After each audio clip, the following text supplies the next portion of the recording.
வணக்கம். இன்றைய தினம் வன்னி இலையின் சிறப்புகளை நாம் தெரிந்து கொள்வோம்.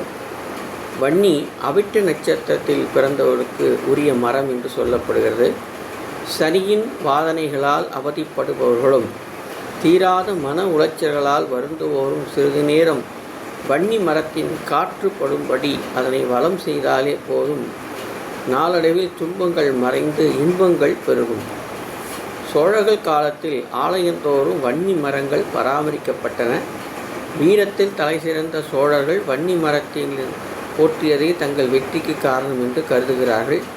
வெற்றி தேவதையான துர்க்கையின் திருவடிவமாக விளங்குகிறது வன்னி.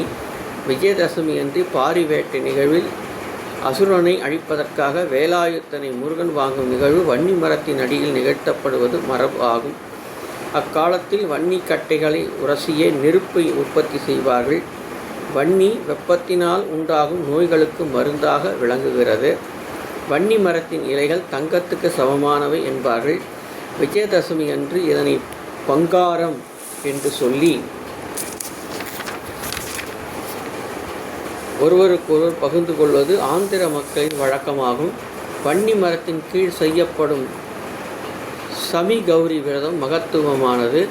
மங்கள வாரங்களில் துர்க்கையை வன்னி இலைகளால் அர்ச்சித்து வழிபட்டால் செவ்வாய் தோஷம் நீங்கும், கல்யாணம் கைகூடும். சஷ்டி என்று முருகனுக்கு சமர்ப்பித்து வணங்கி வர சத்புத்திர பாக்கியம் கிடைக்கும் என்று நம்பப்படுகிறது. நன்றி.